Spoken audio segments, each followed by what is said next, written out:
그 출석 안 되신 분들은 이따가 제가 다시 한번 불러볼게요. 예, 그렇게 하시면 되겠고. 자, 우리 진도 좀 나갈게요. 그리고 중간고사는 우리 그 16주 차니까 8주 차에 보통 보긴 하거든요. 기말은 정해져 있는데 중간은 뭐 이렇게 뭐 한 8주 차쯤 보긴 하는데 꼭 안 되시는 분 계세요? 뭐 8주 차가 언제야?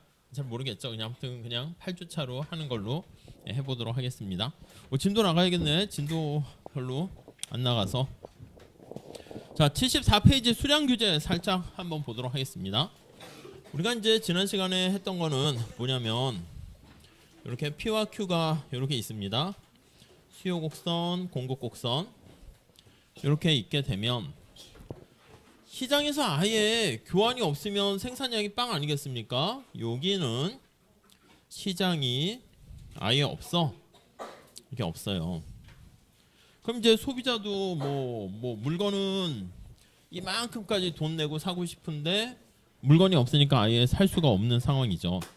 근데 만약에 시장에서 이제 시장이 존재해서 여기서 교환이 이루어지게 되면 소비자 입장에서는 지난 시간에 본 게 자기가 최대한 지불하려고 하는 금액보다 실제 지불한 금액이 좀 싸요. 그래서 요게 이제 파란 색깔이 소비자 잉여 이렇게 얘기했고요. 그럼 생산자도 이제 물건을 내가 재능이 있는데 생산했는데 사람들이 살 사람이 없으면 자기 혼자서 그냥 생산해서 먹고 이래야 되는데 많은 사람한테 판매함으로써 더 많은 이득을 얻어요. 이게 생산자 잉여죠.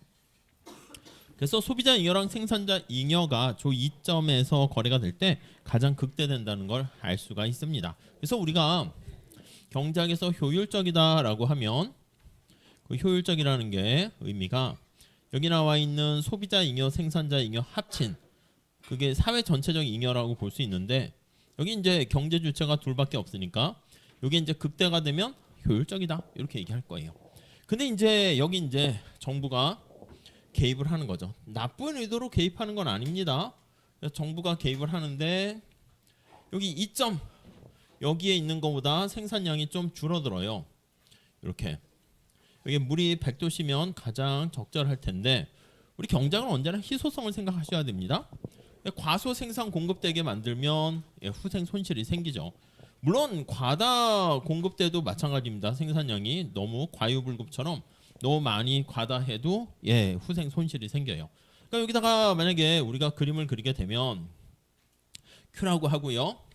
이게 이제 효율성의 정도라 할까 아니면 후생이라고 할까 이렇게 되면 여기 일대가 바로 후생이 가장 극대되고 여기서 벗어나게 되면 후생이 떨어진다. 이렇게 보시면 되겠습니다. 자, 정부가 어떤 규제가 있습니까 하면 가격을 통제하는 규제가 있죠. 근데 가격 통제는 두 가지가 있어요. 하나는 최고 가격제인 가격 상한선을 설정하는 것이고요.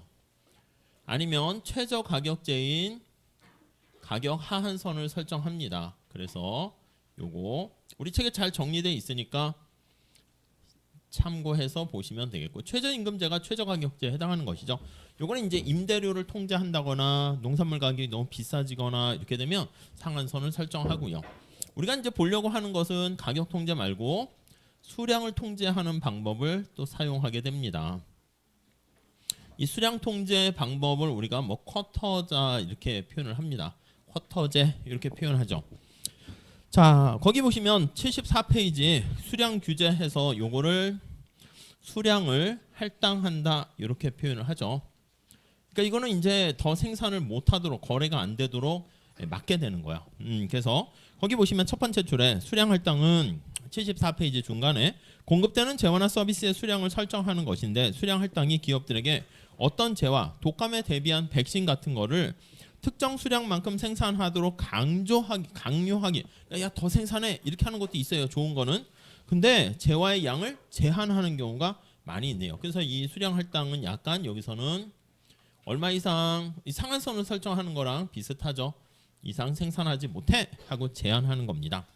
자, 거기 보면 이제 관세라는 게 다음 줄에 나와 있죠. 그게 가격 통제인데 그거 말고 수입품의 물량을 제한하는 거 그게 쿼터, 수량 할당 이렇게 얘기할 겁니다. 거기 사례는 여러분들 읽어보시면 될 것 같고요. 우리 오른쪽에 그래프가 나와 있는데 가상적인 그래프를 통해서 얘기를 하고 있어요.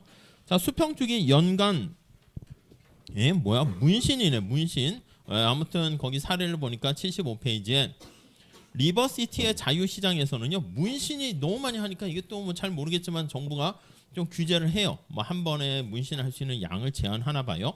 연간 1,500회 이상 그거이며 1회당 가격은 $50 이렇게 나와 있는데, 자, 수평축에 거기 보시면은요, 문신 횟수고 문신의 가격입니다. 수요 공급이 이렇게 있죠. 자, 두 번째 달러 볼까요?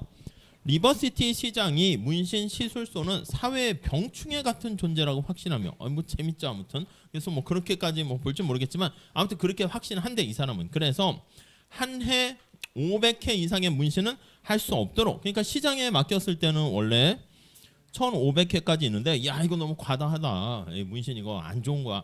그래서 뭐 조금은 괜찮지만 미를 아름다움을 위해서 이게 너무 안 좋은 것 같아. 그래서 500회 이상은 못해 하고, 여기서 수량을 이거 이상 못해 이렇게 컨트롤 해버린 겁니다. 이해 가시죠? 자, 그러면 이제 사실 그래프가 이거 오른쪽 이상은 공급 자체를 못하는 거야. 문신을 이렇게 시술하는 사람들이. 그럼 공급 곡선이 어떻게 됩니까? 의미가 있는 공급 곡선은 이렇게 가다가 여기까지는 괜찮은데 이거 오른쪽이 이제 못하는 거야. 그래서 싹 해서 그래요. 이렇게 지워지는 거지.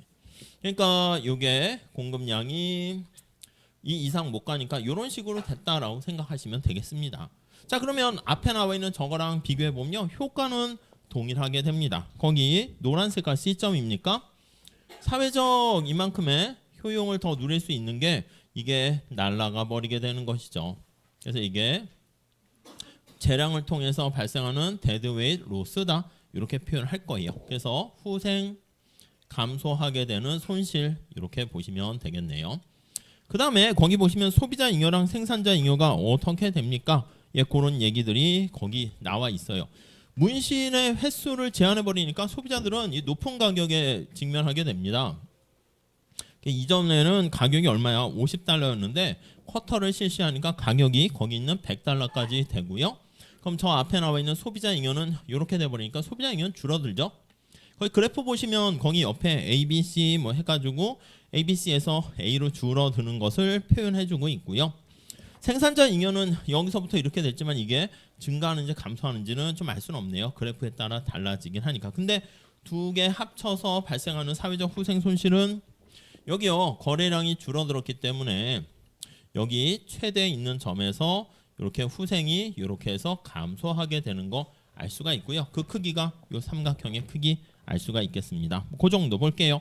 내용 스토리는 어렵지 않으니까 여러분들이 한번 봐주시고요. 다음 페이지가 보시면 요걸 식을 통해서 수요 공급 곡선 해가지고 균형값을 찾고 잉여의 크기가 얼마가 되는가 거의 계산해 놨는데, 뭐 그냥 좀 많이 이렇게 복잡하게 계산돼 있네요. 그냥 면적 계산하시면 되는 거니까 두 페이지에 걸쳐서 F 영역, B 영역, D 영역까지 다 있는데 그건 참고로 보시죠. 넘어갈게요.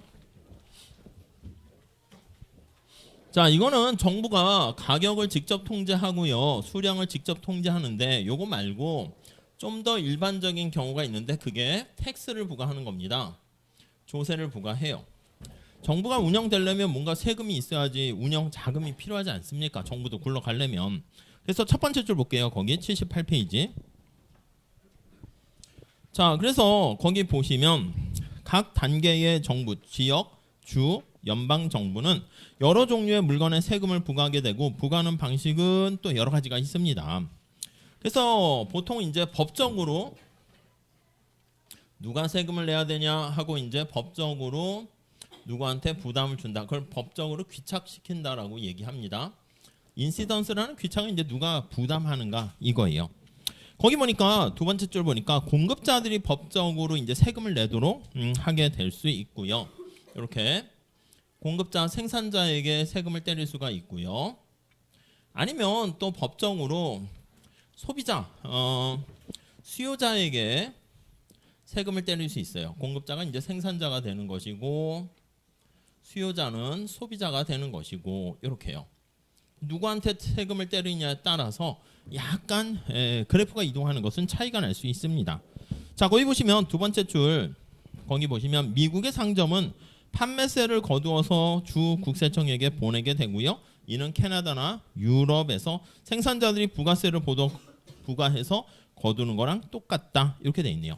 그 어떤 경우는 다음 줄에 보면 소비자한테 세금이 떨어지기도 한데요. 떨어진다가 인시던스입니다. 귀착된다는 것입니다.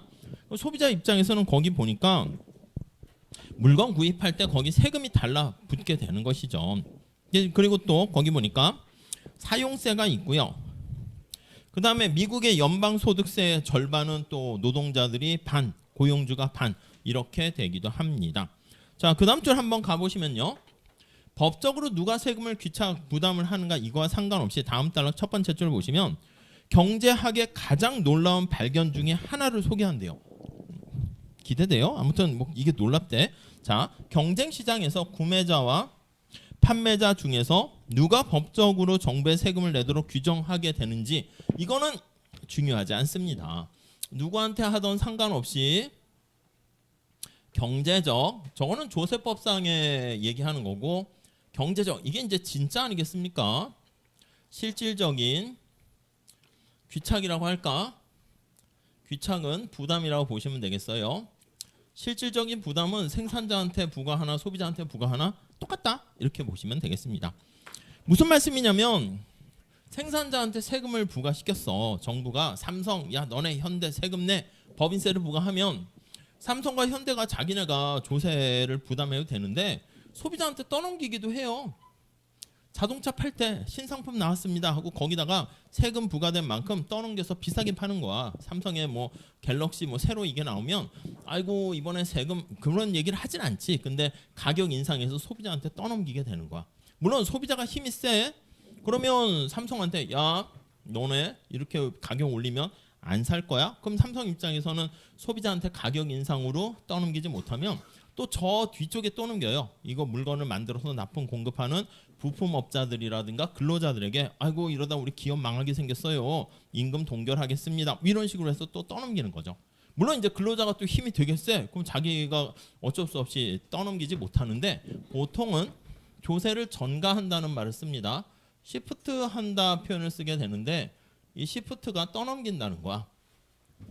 떠넘길 수 있기 때문에. 근데 이게 강제로 네가 내 이렇게 하는 게 아니라 힘의 관계에 의해서 떠넘기는 거야. 아까 얘기한 것처럼 소비자들이 뭐 사과폰이 별로 마음에 안 들고 기능도 좀 마음에 안 든다 그러면 삼성의 새로운 신상품이 나왔을 때 아주 높은 가격을 올렸어. 세금 같은 거 막 이런 걸 거기다 덤탱이로 떠넘겨도 소비자들이 아 괜찮아 이런 상품을 만들어줘서 내가 뭐 얼리 어댑터든 이거를 되게 선호한다 그럼 내가 그 조세 다 부담할 테니까 나한테 팔어 이렇게 될 수 있겠지. 그러니까 이게 떠넘긴다는 게 강제로 막 하는 게 아니라 경제적 힘의 관계 우리가 뒤에 보겠지만 그게 탄력성 이렇게 설명을 할 겁니다. 자 그래서 아무튼 누구한테 법적으로 세금을 부과시키든지 전혀 상관이 없다 이렇게 보시면 되겠고요. 자 오른쪽 페이지 가볼게요. 세금이 시장에 미치는 효과 나와 있어요. 엄청 뭐 친절하긴 한데 좀 너무 과할 정도로 친절합니다. 자 그래서 첫 번째 줄에 보시면 79페이지 먼저 균형 상태에 있고 세금이 없는 그런 상태에서 시작합니다. 그게 요거야 요 상태입니다. 자 그런데 거기 보니까 2000년대 초반에 보스턴 시장은 재정 적자를 상쇄하기 위해서 영화표에 50센트의 세금을 부과한대요. 근데 그걸 이제 누가 세금 내느냐 할 때 공급자한테 할 수 있고 소비자한테 할 수 있게 되는 거죠. 세 번째 줄 보니까 자 보스턴의 영화 관람객이 대부분 그레이터 보스턴 지역에 살고 있는 동시에 유권자는 보스턴 유권자는 아닌 대학생이기 때문에 시장이 그런 세금을 제한했다고 생각했다. 그러니까 보스턴에 있는 사람들이 아니고 딴 데서 와서 보나보다 이렇게 되는 거죠. 아무튼 동기가 무엇이든 법제화, 법적 귀착인 거예요. 자 되었다면 의회에서는 그 제한을 부결했대요. 아무튼 법적으로 저렇게 세금을 부과하면 거기 영화표 한 장당 50센트 가격이 올라가게 되는 거죠. 자 그래프를 한번 바로 보도록 할게요. 넘어갈게요. 자 다음에 그래프가 나와 있는데 자 이렇게 공급자에게 이제 세금을 부과했다라고 해볼게요. 자 그럼 거기 그래프 한번 보시죠. 아니 이게 수평축이 영화표야. 여기 영화표 가격이야. 근데 공급곡선이 이렇게 있는데 공급자에게 세금을 부과했다 했을 때 공급곡선의 느낌이 뭐냐면 아니 내가 이만큼 비용이 들어가지고 공급자는 최소한 저는 이만큼 받아야겠습니다. 이렇게 받고자 하는 금액이 됩니다. 근데 정부가 영화를 하나 만들었는데 생산 공급하는 나한테 50센트씩 뭐 50달러씩 뭐 세금을 부과하면 비용이 이렇게 올라가는 거 아니겠습니까? 그럼 공급 곡선이 이렇게 세금 부과한 만큼 상방 이동한다. 이렇게 보시면 되겠습니다. 만약에 그게 아니라 소비자한테 이렇게 부과하게 되는 거야. 그럼 소비자의 수요 곡선 한번 생각해 보세요. 수요 곡선의 의미는 바로 뭐냐면 이 높이가 소비자가 이만큼 내가 편익을 얻게 된 거야. 그러니까 한 개 편익이지. 내가 이만큼 최대한 지불하려고 하는 willingness to pay가 되는데 내가 영화 티켓 볼 때마다 10%씩 뭐 세금 내라고 하면 소비자 입장에서는 좀 기분이 안 좋잖아. 내가 이렇게 최대한 지불하려는 금액이 감소한다 해서 하방 이동이라고 보시면 되겠습니다.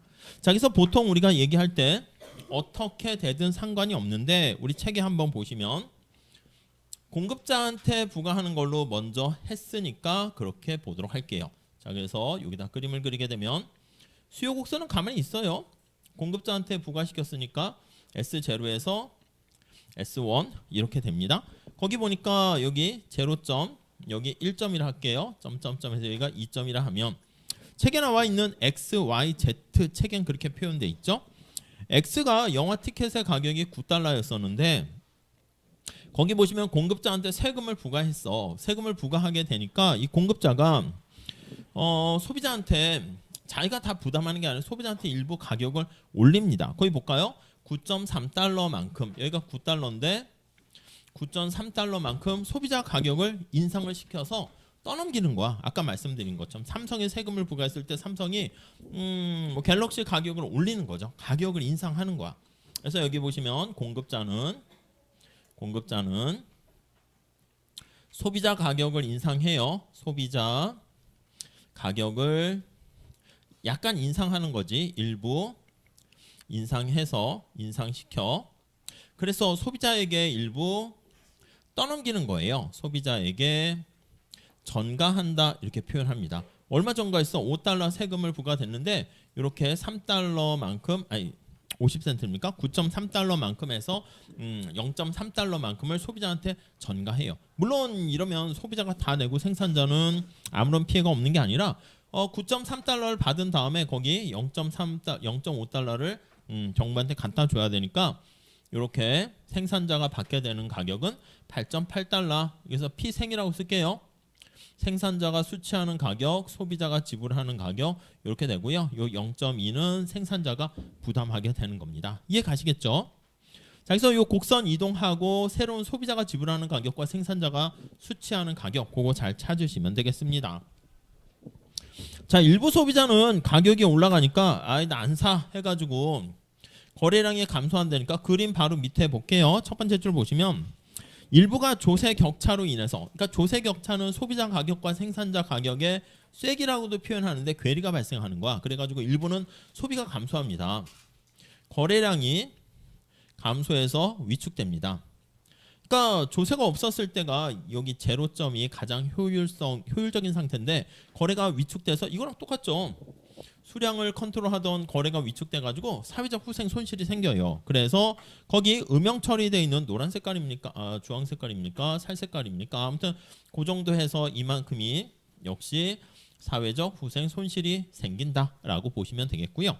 거기 보라 색깔로 나와 있는 건 바로 뭐냐면 이게 정부의 조세 수입이야. 단위당 이렇게 0.5달러씩 세금을 부과했다 그러면 여기 나와 있는 이 검정 색깔이 바로 정부의 조세 수입이다라는 걸 알 수가 있겠죠.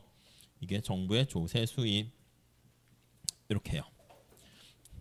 자, 그 다음에 조세부가 전과 후의 소비자 잉여와 생산자 잉여가 어떻게 되는가 한번 볼게요. 거의 잘 나와 있긴 한데 책에 나와 있는 거대로 한번 볼까요? 여기를 A라 했어. 영역으로 표시했습니다. 여기를 B, 여기 C, 여기 F, 그 다음 여기가 C고 여기 D입니다. D, 그리고 여기가 E, F 이렇게 됐어요. 한번 체크해 볼게요. 자, 그럼 조세부가 전, 비포 한번 보고요. 조세부가 후, 애프터 한번 비교해 봅니다. 이렇게요. 자, 소비자 잉여는 어떻게 됩니까? 라고 하면 소비자 잉여는 저기 A, B, C 이렇게 되는데 조세를 부과하니까 소비자 가격이 올라가요. 그래서 소비자 잉여는 A로 감소하죠. 그래서 여기 변화 크기는 어떻게 됩니까? 라고 하면 소비자 잉여는 마이너스 B, 마이너스 C만큼 감소해요. 자, 그 다음 생산자 잉여는 어떻게 됩니까? 라고 하면 생산자 잉여는 원래 요거야 D, E, F 이렇게 돼요. 자, 그런데 조세 부과 후에 생산자는 소비자한테 9.3달러를 받았지만 세금을 0.5 내고 나머지 8.8달러만큼을 자기가 갖게 되니까 F만큼으로 줄어들어요. 그래서 변화 전과 후를 비교해 보면 마이너스 D, 마이너스 E 이렇게 돼요. 근데 이제 정부도 여기 정부 잉여라 쓸게요. 정부의 조세 수입인데 조세 부과전은 아예 없죠. 근데 저기 나와 있는 것처럼 BD만큼 생기고 이렇게 B와 D만큼이 플러스 이렇게 됩니다. 자, 이걸 다 토탈 더하게 되면 어떻게 됩니까? 라고 하면은요. 변화의 크기를 한번 살펴볼게요. 변화의 크기는 우리가 지금까지 했던 거랑 똑같이 얘와 얘는 상쇄됩니다. 정부가 가져가는 거죠. 그리고 얘와 얘도 상쇄돼요. 근데 여기는 어느 누구도 가져가지 못하게 되었고 그래서 이 삼각형이 바로 사회적 후생 손실이다. 이렇게 정리하시면 되겠습니다. 자, 우리 책에는 뭐 그래프 설명도 잘 나와 있고요. 거기 색깔로 잘 돼 있으니까 그 정도 봐주시죠. 81페이지는 그거에 대한 설명입니다. 세금을 부과해 가지고 소비자 잉여와 생산자 잉여가 어떻게 달라졌는가 ABC에서 말로 쭉 설명 나와 있는데 뭐 그냥 저 표만 잘 보시면 충분한 것 같기 때문에 넘어가도록 할게요. 대신 81페이지 마지막 단락 볼까요? 가격 규제의 경우와 마찬가지로 후생 손실의 크기를 살펴보는 자연스러운 방법은 이전되는 잉여와 비교가 얼마나 어떻게 되는가를 보는 겁니다. 그래서 전에는 잉여가 생산자로부터 소비자로 이전되거나 최고 가격제였죠. 또는 최저 가격제는 소비자로부터 생산자로 이전되기도 했는데 이때는 잉여가 생산자와 소비자에게서부터 누구한테 갔다? 정부한테 갔네. 정부의 조세 수입으로 가게 됐다라는 그런 것들 누구한테 가는가 그 정도 보시고 사회적 후생 손실의 크기가 여기 나와 있는 삼각형 크기죠. 이게 조세 수입 대비 후생 손실의 크기를 나타낸다. 밑에 식 나와 있는데 그거는 그냥 한번 따라서 뭐 그림이 없긴 한데 뭐 그림 옆에다 그리시고 정리하시면 될 것 같습니다. 넘어갈게요.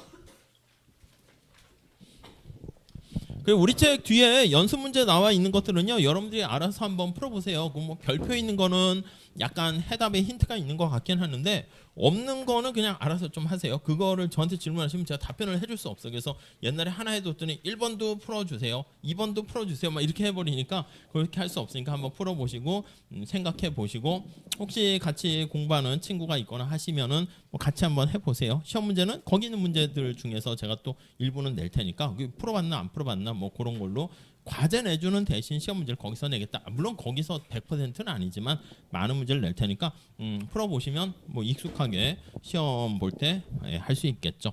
자, 괴짜 경제학 한번 보세요. 84페이지. 쓰레기에 대한 세금의 의도치 않은 결과 이런 게 나와 있어요. 이것도 한번 읽어보시죠. 거기 보니까 뭐 사우스 노퍽은 영국 동부에 자리한 목가적인 지역인데 밑에 그림에 있는 것처럼 쓰레기가 그냥 막 돌아다니나 봐. 그래서 쓰레기 이게 거기 보니까 뭐 종량제 얘기하는 거랑 비슷한 얘기가 거기 있습니다. 그래서 오른쪽에 불법 투기하는 사람들이 막 생기고 그래서 쓰레기 봉투당 우리는 좀 익숙해졌는데 종량제를 하게 되면서 이렇게 감소하게 됐다 하는 얘기가 거기 나와 있거든요. 그래서 한번 읽어보시면 될 것 같고 오른쪽에 가 보시면은 거기다 이제 세금을 이제 때리기도 합니다. 그래서 막 오히려 쓰레기를 태우면서 등등등 그런 것도 나와 있는데 마지막 단락도 한번 체크해서요. 강한 유인이라는 표현이 있죠. 그래서 이런 인센티브가 어떻게 영향을 짓게 되는가 뭐 그런 것들을 알 수가 있고요. 재미난 표현이 있습니다. 네 번째 줄에 보시면 위대한 경제학자는 별로 위대하지 않은 경제학자 저 같은 사람과 구분짓는 특징 중에 하나가 어떤 유인이 바뀌었을 때 행동이 영향을 받을 수 있는 모든 다양한 방법 그런 것들을 주의 깊게 다 체크해 가지고 분석하는 뭐 그런 사람들이 어떻게 보면 별건 아닌데 그 약간의 차이가 위대한 경제학자와 그렇지 않은 사람 이렇게 구분된다 나와 있습니다. 자, 그 정도 보시고 85페이지 가볼게요. 자, 결론은 알고 있어요. 아니 이렇게 사회적 후생 손실이 발생하게 되는데 이거 왜 발생했어? 라고 하면요. 왜 발생한 거예요? 이거라니까 거래가 위축됐기 때문에 발생한 거라고요. 거래를 더 활성화시키게 되면 다 윈윈 이득을 얻을 수 있는, 소비자도 잉여 증가하고 생산자도 잉여가 증가할 수 있는데 거래가 위축돼서 얻을 수 있는 걸 얻지 못했잖아요. 그 후생 손실이지. 여러분들이 조금만 정신을 차리고 잘하면 뾰족한 학점 A+를 받을 수 있는데 그냥 약간 잠재력을 최대한 발휘하지 않아 가지고 B를 받았다. 그럼 A와 B 사이 그게 다 낭비인 거지 뭐. 그러니까 우리가 낭비 없이 뭐 최선을 다. 물론 이제 지금 얘기하는 거는 그 시험 대비만 얘기하는 거지. 전 그 시간에 더 행복한 시간을 보냈습니다. 그럼 뭐 후회될 건 없죠. 근데 언제나 거래가 위축돼서 후회가 된다. 그럼 그게 낭비 아니겠습니까? 그래서 후회 없는 삶을 사시면 될 것 같아요. 네, 그렇게 보시고 그 얘기가 거기 나와 있습니다. 첫 번째 줄에 가격 규제, 수량 규제에서 보인 것처럼 조세 대비 세금으로 발생하는 후생 손실의 크기는 자 주된 요인은 세금이 부과될 때 그거예요. 지금 수량이 얼마나 변화하는가. 수량이 많이 변화하면 많이 변화할수록 그럼 당연히 이 삼각형 면적이 커집니다. 특히 그림을 보면 우리 탄력성 배웠으니까 공급 곡선이 이렇게 이동을 했어요. 다음 줄에 보시면 근데 수요 곡선이 이렇게 가파른 기울기가 될 때랑 완만한 기울기랑 될 때랑 요거 비교를 해보면 여기가 012 이렇게 찾는 거지. 012 그럼 이게 수요 곡선이 가파른 기울기가 되면 어떻게 됩니까? 거래량의 감소가 작잖아. 그러니까 이게 사회적 후생 손실도 그렇게 크진 않습니다.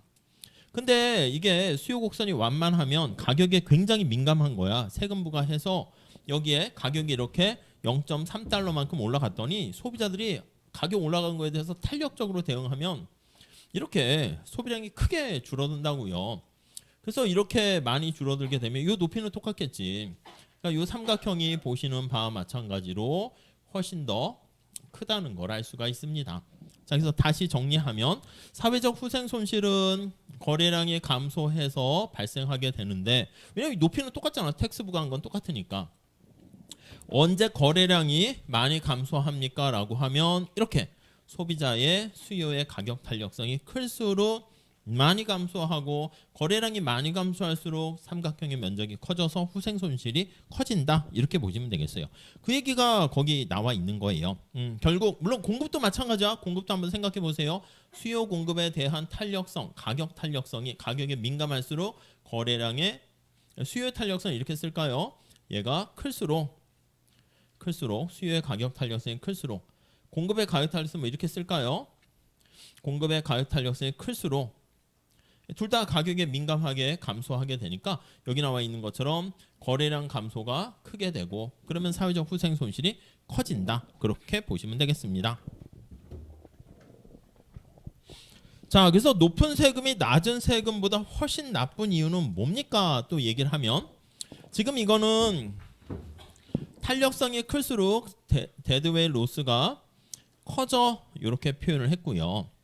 그 다음 이제 텍스를 부과하는 걸로 해볼까요? 거기에 나와 있는 건데 이게 수요 공급 곡선을 이렇게 하면 조금 그림이 그러니까 공급 곡선은 우리 수평으로 하도록 할게요. 이렇게 하도록 할게요. 그래서 이제 여기 나와 있는 것처럼 이렇게 텍스를 부과하는 걸로 할게요. 요렇게. 근데 이게 텍스가 t만큼 부과가 됐고요. 만약에 2t만큼 부과됐다 할게. 2t 이렇게. 그럼 공급 곡선이 이렇게 되겠죠. S2가 되겠죠. 자, 그랬을 때 수요 곡선이 우하향하는 직선이라 한번 해볼게. 이렇게 우하향하는 직선에 수요 곡선이 있어요. 그러면 t만큼 세금을 부과하게 되면 요만큼이 사회적 후생 손실이 되겠죠. 오케이. 거래량이 이렇게 줄어들게 되었고요. 근데 2t만큼 부과하게 되면 거래량이 많이 줄어들고 이만큼이 사회적 후생 손실이 됩니다. 이해 가시죠? 거기 보시면 그런 얘기가 거기 나와 있어요. 세 번째 단락 볼까요? 일반적으로 찾았습니까? 85페이지 높은 세금이 낮은 세금보다 훨씬 더 나쁜 이유 해서 세 번째 단락에 일반적인 어림 계산에 따르면 세금의 후생 손실은 세율의 제곱에 비례해서 상승한다. 그래서 세율이 거기 나와 있는 것처럼 2배가 되면 2배가 됐네. t에서 2t로. 그럼 약간 사회적 후생 손실이 약간 보조선을 이렇게 그리면 사회적 후생 손실은 어떻게 돼? 요거보다 빨간 색깔은 4배 이렇게 되잖아. 그래서 세율이 2배가 되면 사회적 후생 손실은 데드웨이 로스는 제곱인 2의 제곱인 4배가 되는 결과를 초래합니다. 그래서 거기 나와 있는 것처럼 이것이 바로 경제학자들이 소위 세율은 낮고 세율이 높을수록 왜곡이 심해지는 거야. 세원은 넓은, 그러니까 어떤 특정한 사람들한테 야 네가 너 돈 많이 벌고 능력 있으니까 세금 왕창 내, 이거보다는 경제 전체로 봤을 때는 많은 사람 텍스 베이스를 많이 하면서 세율을 낮게 하는 게 경제적인 측면에서 왜곡은 더 줄어든다, 이렇게 보시면 되겠습니다. 10가지 품목의 낮은 세율을 부과하는 게 5가지 품목의 세금을 매기지 않고 5가지 품목의 2배의 높은 세율을 부과하는 것보다 훨씬 더 사회 전체적으로 좋다, 이렇게 보시면 되겠습니다. 오케이, 그 정도 보시고요. 뭐 각주에는 뭐 그 세율의 제곱에 나타나는 거 살짝 그림 나와 있는데 한번 보시면 될 것 같고, 자, 조세부담의 귀착, 납부자가 누구인지는 전혀 중요하지 않다. 그래서 다음 페이지 그림 한번 보세요. 자, 지금 얘기한 것처럼 공급자한테 세금 내 하면은 공급 곡선이 상방 이동했습니다. 근데 만약에 소비자한테 세금 내, 그럼 수요 곡선이 하방 이동하는 거잖아. 그러니까 이게 0, 1, 2에서 먼저 공급 곡선은 지우고 수요 곡선을 이렇게 밑으로 이동시키는 거랑 사실 똑같아. 그럼 소비자한테 세금 내라 그러면 소비자가 나 아이스크림 아니면 여기 나와 있는 거 이거 먹을 때마다 세금 내야 되네 해서 소비량이 줄어듭니다. 근데 이제 생산자 입장에서는 소비자들이 소비를 안 하고 그냥 가니까 생산자는 거래가 자꾸 줄어들면 자기도 안 좋지. 그러니까 소비자한테 얘기하는 거지. 저기요, 좀 가격을 지난번에 9달러였는데 8.8달러로 깎아줄 테니까 좀 소비를 하시죠. 일부 소비자 됐어요, 저 안 먹을래요, 그런 사람도 있고. 근데 소비자 입장에서는 가격 부담이 0.5달러만큼 자기가 다 부담해야 되는데 생산자가 일부 내주겠다고 하니까 거래량이 조금 덜 주는 거지. 그래서 이만큼 소비자가 내는 가격은 이렇게 9.3달러가 되고 생산자가 이제 가격을 좀 깎아줘가지고 8.8달러만큼만 받는 거야. 그러니까 생산자가 0.2달러 손해보고 소비자도 대신 0.3달러 약간 피해를 보면서, 그래서 거래는 좀 덜 줄일 수 있게 되는 거죠. 그래서 거기 86페이지에 나와 있는 세율 나와 있는 건 그거는 우리 앞에 그 얘기가 되는 것이고요. 밑에서 보시면 굵은 고딕으로 조세 부담의 귀착이라는 표현 나와 있잖아요. 그래서 그 위에 극장주한테 세금을 내라고 하는 것도 있고 관람객에게 세금을 내라고 하는 거 있는데, 자 87페이지 그림 한번 보시죠. 그러니까 이 그림이야. 요 그림 저는 좀 지저분하게 됐는데 한 번에 그린 건데요. A는 어떻게 됩니까? 87페이지 A는 공급자한테 세금을 내라고 하는 거야, 판매자에게. 그래서 공급 곡선이 상방 이동했는데 우리한테는 곡선이 이동하는 게 중요한 게 아니라 여기 0, 1, 2 세 개를 짜는 거야. 그래서 경제원론 맨큐 책에도 보면 이 곡선을 막 이렇게 그리지 않고요. 그냥 곡선은 그리지 않고 요거 0을 기준으로 0, 1, 2 점만 이렇게 세 개 찾아서 표현을 해요. 그러니까 사실 거기도 보면 살짝 점선으로 했죠. B는 소비자한테 부과하는 것이고요. 그림 바로 밑에 보세요. 구매자가 세금을 내는 경우고 A는 판매자가 세금을 내는 겁니다. 자, 그런데 어떤 게 이동하던 상관없이 우리 0, 1, 2 그건 똑같아요. 그래서 그 페이지 맨 마지막 달락에 볼까요? 이 책에도 그렇게 나와 있네. 세금을 그래프에 그릴 때 세금이 밑에서 세 번째 줄입니다. 87페이지. 자, 세금을 그래프에 그릴 때 세금이 공급 곡선을 위로 움직이는지 수요 곡선을 아래로 움직이는지 잊어버리는 것이 도움이 된다. 그러니까 뭐가 이동하냐, 이거는 법적인 귀착이고 실질적 귀착은 사실은 0, 1, 2 찾는 게 중요한 거니까 너무 그래프에 신경 쓰지 말고 0, 소비자가 내는 실질적으로 내는 가격, 생산자가 실제로 받게 되는 수취하는 가격, 거기에 초점을 맞추자 책에서도 설명이 나와 있습니다. 넘어갈게요. 자, 그래서 88페이지. 자, 시험을 잘 보는 방법은 한번 봐보시죠. 첫 번째 줄 보시면 사회적 후생 손실을 나타내는 건데, 첫째 거기 보시면 정부 정책의 결과로 소비량이 떨어질 때 항상 후생 손실이 발생합니다. 지금 여기 나와 있는 것처럼 계속 얘기하는데 거래량이 이렇게 감소하게 되면 사회적 후생 손실이 생기는 거야. 그럼 만약에 생각해 보세요. 곡선이 수직이 되거나 해서 거래량 감소가 없다면 그럼 후생 손실은 안 생기는 거지. 삼각형이 없어집니다. 그리고요 거기 보시면 가로로 나와 있는데 외부 효과가 있을 때는 오히려 정부가 세금 부과하는 게 후생 손실을 오히려 제거할 수도 있어요. 그러니까 환경 오염 같은 그런 네거티브한 외부성이 있을 때는 오히려 시장을 개선할 수도 있는 그걸 뭐 교정적 조세라고 하는데 그런 건 저 뒤에서 17장에서 한다고 하고 있습니다. 아무튼 수량이 왜곡되지 않는다 그러면 사회적 후생 손실은 발생하지 않는다. 이렇게 보시면 되겠습니다. 둘째 그거 그냥 한번 읽어보시면 되겠고요. 자, 그 다음에 수요 곡선은 상대적으로 탄력적, 밑에 볼게요. 밑에 수요 곡선이 상대적으로 탄력적이고 공급 곡선이 비탄력적인 경우 뭐 이렇게 나와 있는데 요거 기울기 가지고 얘기하는 거예요. 그래서 89페이지 그림 잘 나와 있어요. 거기 한번 잘 보세요. 왼쪽에는 노동시장 그림이고요. 오른쪽에는 담배 시장과 관련한 수요 공급인데 어차피 똑같이 변하는 거니까 그냥 공급 곡선을 상방 이동시켰습니다. 자, 그런데 여기 살짝 한번 볼게요. 자, 여기다 합시다. 자, 근데 위에 그림을 살펴보시면 아시겠지만 이렇게 그릴까요? 오른쪽 볼게요. 오른쪽. 아니 수요 곡선이 가팔라, 공급 곡선이 이렇게 완만해요. 이렇게. 이게 뭐라고요? 담배예요. 담배는 소비자 입장에서는 가격이 비탄력적일 수밖에 없지. 약간 중독성도 있고 그러니까요. 자, 그래서 여기 0이라고 할게. 공급 곡선이 이렇게 올라갔습니다. 텍스가 부과된 거야. 자, 그런데 이 텍스가 만약에 10 부과됐다 합시다. 그러면 여기 0, 1, 2 찾으시면 이렇게 되는 거죠. 그러면 이건 뭐 원론에서도 많이 했을 텐데 탄력성 가지고 좀 잘 봐주시면 이런 식으로. 자, 앞에서 봤었던 것처럼 요게 소비자가 부담하는 크기인데 소비자 부담의 크기는 작네요. 여기 소비자가 부담하는 크기. 생산자가 부담하는 크기는 요만큼입니다. 이렇게 생산자가 부담하는 크기 이렇게요. 자, 담배 같은 경우는 당연히 소비자의 수요 곡선이 비탄력적입니다. 그러니까 소비자는 수요의 가격 탄력성이 작아요. 여러분 탄력성이 작다라는 의미는 뭐예요? 담배를 대체할 만한 상품이 없는 거야. 소비자 입장에서는 밥을 먹고 공부가 안 될 때 담배를 한 대 펴야 되는데 이걸 안 피우면 막 이제 뭐 공부도 안 돼, 집중도 안 되고 손도 떨리고 이거 뭐 이런 상황이기 때문에 담배 하나 주세요. 근데 생산자 가격을 올려도 밥은 굶어도 담배는 그래도 펴야지 이렇게 되니까 소비자가 부담을 훨씬 더 많이 하게 되는 거예요. 그러니까 이 탄력성이 크면 클수록 선택지가 많기 때문에 여러분 마찬가지지. 여러분 나중에 졸업할 때쯤 돼서 어디 취업하려고 해.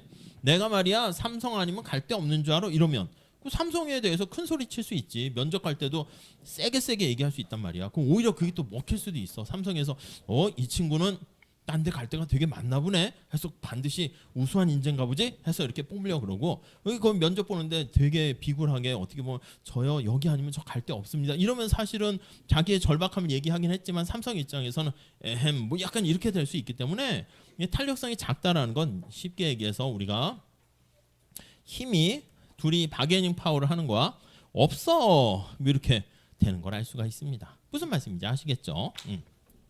어떤 사람이 만약에 연예인하고 밥을 먹을 상황이 됐어. 연예인이 돈을 많이 버는데 제가 밥값 낼게요 하는데 만약에 여러분들이 만나면 괜찮아요. 제가 밥값 낼게요. 학교도 구경시켜드리고요.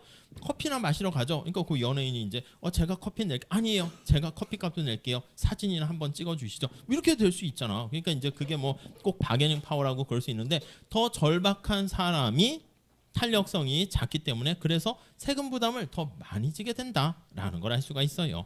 자, 그래서 거기 89페이지 밑에 제목을 한번 봅시다.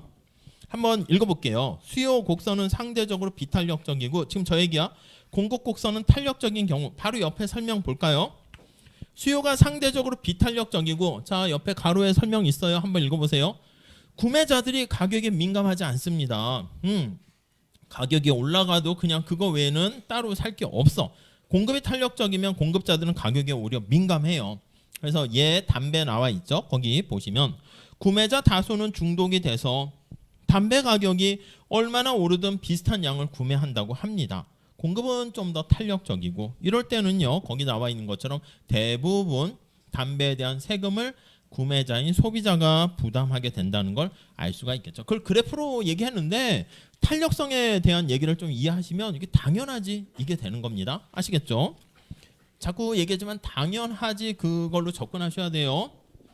자, 영화표 예처럼 우리가 전체 분석을 할 수 있는 밑에서 두 번째 줄 보시면 일반적인 근사치 공식을 만들어냅니다. 여기서 뭐 어떻게 도출되고 이런 것들은 얘기하지 않았는데, 자 90페이지 가볼게요.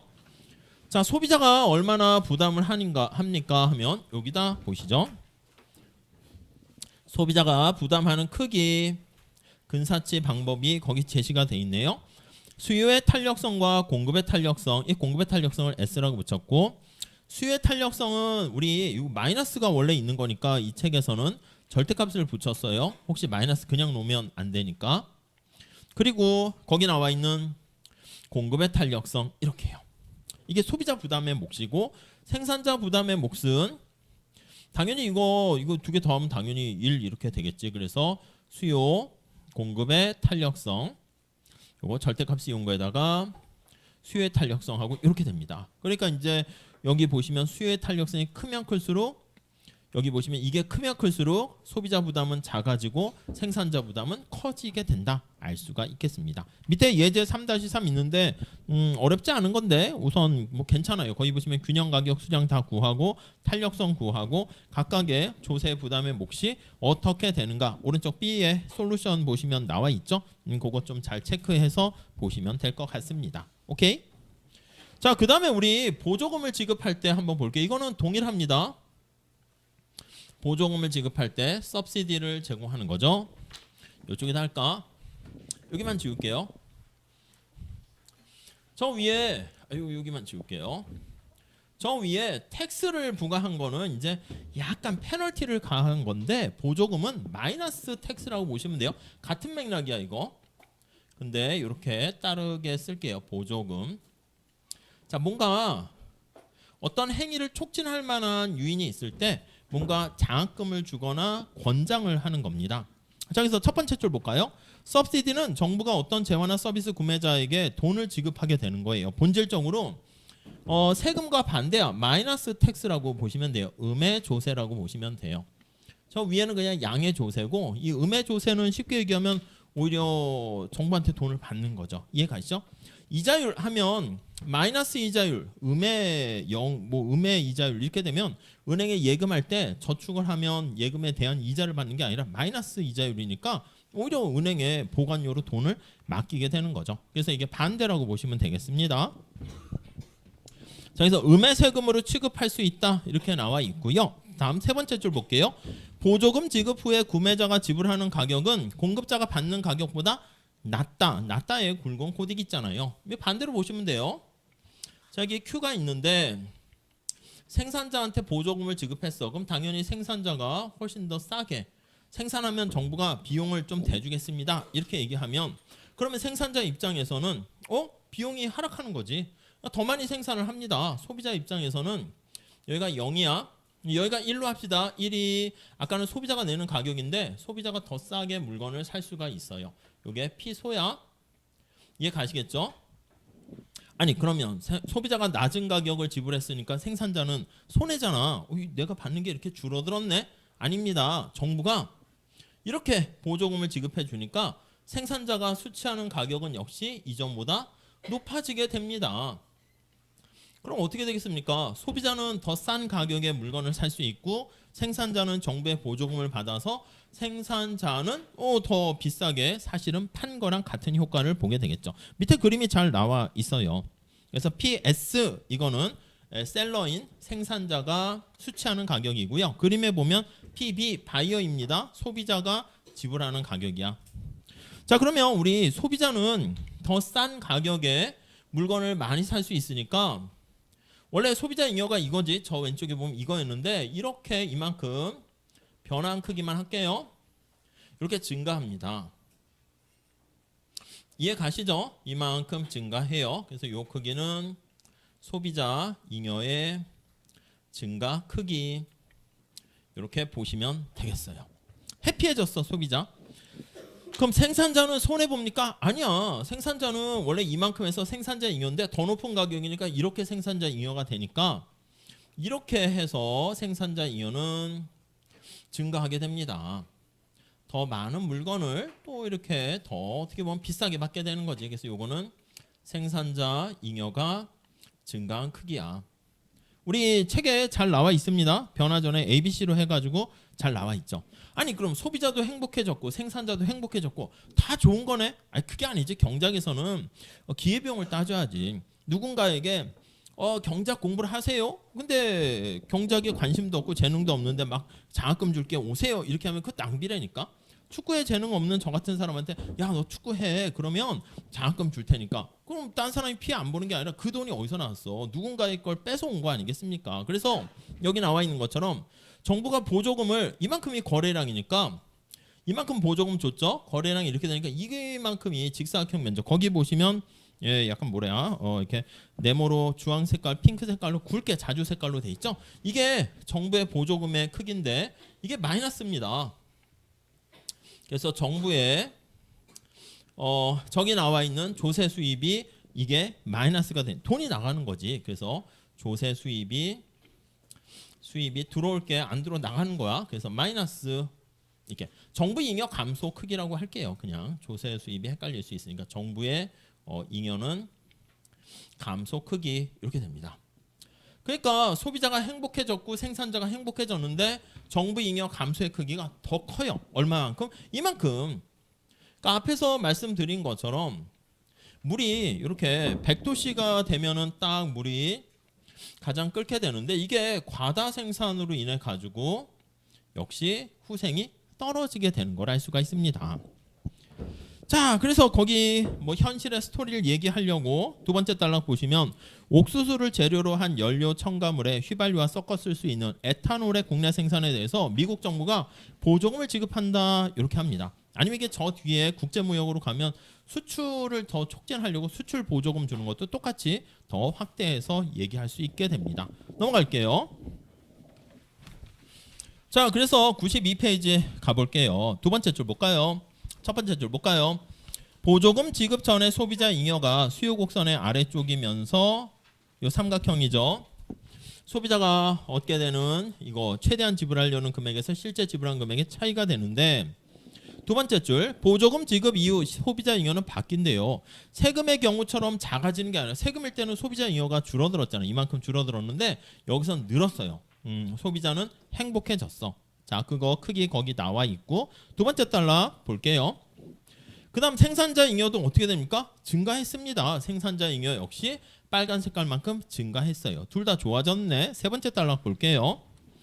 양측 모두 전보다 잉여가 늘어났기 때문에 이게 좋아졌다? 뭐 그럴 수 있지. 근데 거기 보시면 두 번째 줄 이게 가능하려면 보조금을 주는 게 가능하려면 다른 누군가가 돈을 내야 돼요. 그러니까 누군가 어디서 재원을 마련해야지 정부가 주려고 하면. 그래서 정부의 보조금 전체 총액 금액은 요 직사각형 면적이고 그 크기가 소비자 잉여 생산자 잉여보다 더 크게 되는 걸 알 수가 있고요. 요 삼각형이 바로 사회적 후생 손실입니다. 자, 그래서 의미는요. 그림 보시면 될 것 같고 마지막 단락 볼까요? 자, 이 장의 앞부분에서 시장 개입에 대해서 살펴봤을 때 거의 결론입니다. 후생 손실은 세금이나 규제가 없더라면 물건을 샀을 것이지만 이거 어떻게 돼? 아니 세금이란 폭탄 때문에 이 소비자 입장에선 내가 더 이만큼 편익을 누리는데 거래량이 줄어들게 되는 거잖아. 그래서 더 샀었으면 좋았을 것 같은 사람들에게 거래를 위축시키게 되니까 그래서 잉여의 손실이 발생했고요. 찾았습니까? 세금 때문에 가격이 너무 높아 사지 않는 사람들이 잃게 되는 손실. 여기서는 반대가 됩니다. 자, 볼게요. 후생 손실은 경쟁 시장이라면 그 가격에 저 필요 없어요. 할 만한 사람인데 정부의 보조금으로 가격이 싸져가지고 거기 보세요. 물건을 구입하지 않았을 사람. 웬만하면 그냥 알아서 자기의 재능과 능력에 맞춰서 선호에 맞춰서 직업을 선택하고 하세요. 저 같은 경우는 축구 재능 없는 걸 깨닫고 축구를 안 할 건데 정부가 보조금을 주게 되면 어떻게 돼? 가만히 놔뒀으면 안 했을 사람까지도 그냥 하게 만든다고요. 그러니까 에너지 낭비지. 자기한테 재능이 없는데 그걸 막 하는 거야. 그래서 거기 보시면 그래서 거기 굵은 고딕으로 나와 있잖아. 안 왔을 사람, 그 사람까지 오게 된다는 거지. 그러니까 경작하셨을 때 이러면 안 돼요. 야, 정부가 보조해 주니까 생산 증가했고, 야, 다 좋은 거 아니야? 이렇게 얘기해 버리면은 안 되지. 근데 이거를 좀 수요 공급과 잉여와 이런 것들을 어떻게 뭐 많이 나오잖아. 수요 공급의 원리를 뭐 부동산이나 이것저것 막 활용 막 하게 되는데 이걸 어떻게 설명해 주기가 쉽지가 않지. 그렇기 때문에 거기 나와 있는 것처럼 안 해야 될 사람을 하게 만든다? 그것도 과잉 낭비가 되는 것이죠. 자, 그래서 이 사람들은 보조금으로 가격이 낮아졌기 때문에 물건을 구입했는데 추가적인 수량에 대해서 부여하는 가치는 이거 중요한 거지. 별로 소중하지 않은 거야. 나 그냥 배가 고프지 않아서 밥을 안 먹으려고 그랬는데 갑자기 정부가 자, 지금 교수 식당, 학교 식당에서 밥이 1,000원입니다. 이러면 어떻게 돼? 그냥 야, 심심한데 쉬는 시간에 밥이나 먹으러 갈까? 쉬는 시간 10분인데 그냥 가는 거야. 밥 한 3분 몇 숟가락 먹다가 야, 수업 쉬는 시간 끝났네. 그냥 다 안 먹고 그냥 오는 거야. 그래서 아니 왜 이렇게 남기면서까지 드십니까? 아예 어차피 1,000원밖에 안 하잖아요. 원래 커피 마시려고 했는데요. 그냥 밥을 한번 시켜봤어요. 이렇게 된다고. 그러니까 낭비가 되는 거지. 꼭 필요한 사람한테 갈게, 필요 없는 사람한테 가게 된다고요. 자, 그래서 거기 보시면 자, 그래서 추가적인 수량에 대해서 부여하는 가치는 정부가 이 사람들로 하여금 그걸 구입하게 만드는 돈보다 더 작다. 이게 만족도 별로 그냥 땡큐 이렇게밖에 안 되는데 정부 입장에선 들어간 돈이 이렇게 큰 거니까 낭비가 되는 거지 뭐. 이만큼의 돈을 썼는데 받는 사람은 그 가치를 그만큼 원하지 않으면 그럼 뭐 다 낭비 아니겠습니까? 그래서 거기 재미난 표현이 있어요. 어떤 이들은 같은 이유로 크리스마스가 비효율적이다.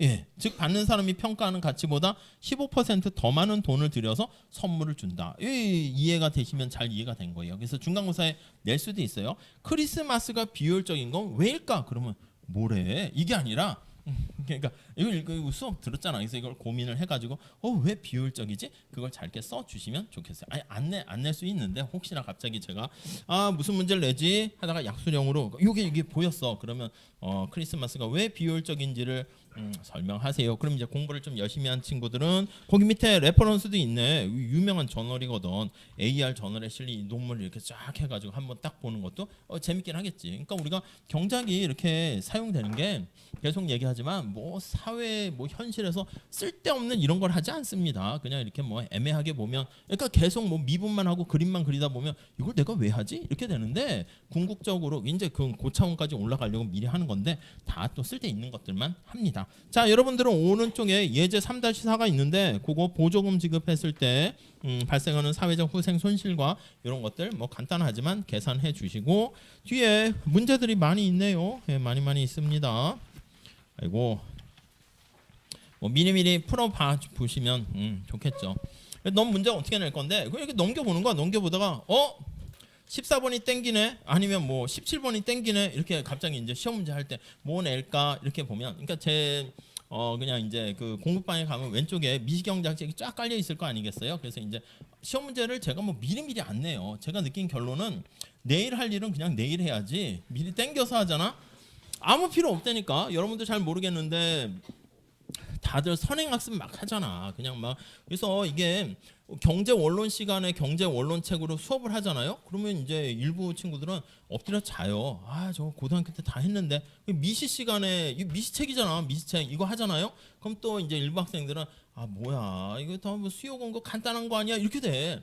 그럼 삶이 되게 재미없다니까. 그래서 이제 미시 시간에는 대학원 미시 같이만 하고 경제 원론 시간은 미시 같이 하고 고등학교 수업 시간엔 대학교에 나오는 막 이런 걸 하고 중학교 때는 고등학교 하고 이래야지 이제 뭔가 자극이 되는지 모르겠는데 뭐 그렇게 빨리빨리 할 필요 없는 것 같긴 해요. 그래가지고 빨리빨리 해버리게 되면 어떻게 돼요? 빨리 죽는 거지 뭐. 그러니까 그렇잖아. 그 종국적으로 뭐 미리미리 다 선행학습 해가지고 땡기면 마지막 나무가 빨리 한번 죽어볼까? 사후 세계 뭐가 있네? 이거밖에 안 되잖아. 그러니까 허무해. 그래서 제가 시험 문제가 뭐 8주 차에 낸다 그럼 미리미리 이거 문제를 해야지 이렇게 막 고민하지 않고요. 내일이 시험이다. 우리가 이제 목요일이다 그러면 수요일 새벽에 내. 수요일 새벽에. 그러니까 새벽에 왼쪽에 이렇게 딱 보면 12시 넘어서 내요. 예, 뭐 잘 준비하면서 하다가 옆에 책 꺼내 가지고 이런 거 해서 17번 문제 내면 되겠네. 뭐 이렇게 해서 내고 앞에 있는 거 풀어봤나 내고. 근데 그렇게 하면 또 너무 쉬울 수 있으니까 다른 책 있잖아요. 그 뭐 회계사 뭐 기출 문제 같은 거 하나 좀 내볼까? 내고 또 옆에 보면 뭐 이중구 교수님 책이나 뭐 핀다이크 책이나 그런 것도 옆에 막 다 있잖아. 그러니까 제가 이제 공부를 해서 좋은 거는 이제 뭐냐면 그냥 옛날에 학교 다닐 때는 책을 모아놓고 이런 건 아닌데 책이 이렇게 있으면 왠지 뿌듯하잖아. 근데 이제 강의도 하고 학위 받고 하다 보니까 출판사에서 책도 다 보내줘. 그래서 아마 미시경제학이라는 타이틀 있는 모든 책은 그냥 다 가지고 있어요. 옛날 거부터 막 그러니까 그거는 좀 뿌듯하고 좋으니까 거기서 이제 하나 딱 잡혀가지고 이렇게 넘기다가 이 보이는 거 하나 그냥 이렇게 숫자 바꿔서 내거나 그대로 내거나 뭐 그렇게 할 거예요. 그래서 완벽하게 중간고사 대비하려면 도서관에 가시면 모든 미시경제학 책 있잖아. 거기 연습 문제 다 풀면 아이고 이게 다 풀었던 문제가 다 나왔고 뭐 그렇게 됩니다. 무슨 말씀인지 아시겠죠? 그러니까 이게 어렵지는 않은데 그냥 뭐 여기 보면 이것도 한 20문제에 가까운 문제인데 이걸 또 이제 시험 전날 막 풀어보려고 하면 아이고야 이게 뭐냐 막 안 풀자니 또 그렇고 풀자니 어려운 건 아닌 것 같은데 그냥 가볼까? 또 그냥 가보면요 망칠 가능성이 많아요. 뭐 그렇잖아. 미리 한번 연습 안 해보면은 다 그렇잖아. 뭐 피아노 콩쿠르 대회도 보면 내가 늘 연습하던 곡인데 아이 그냥 오늘 귀찮은데 한 2, 3일 좀 쉬었다 할까? 그럼 바로 그게 이제 실력 대결에서는 나오게 되거든요. 그러니까 사실은 미리미리 좀 해주시면 좋지 않을까 합니다. 자 이렇게 하시고요. 다음 챕터 잠깐 쉬었다 할게요.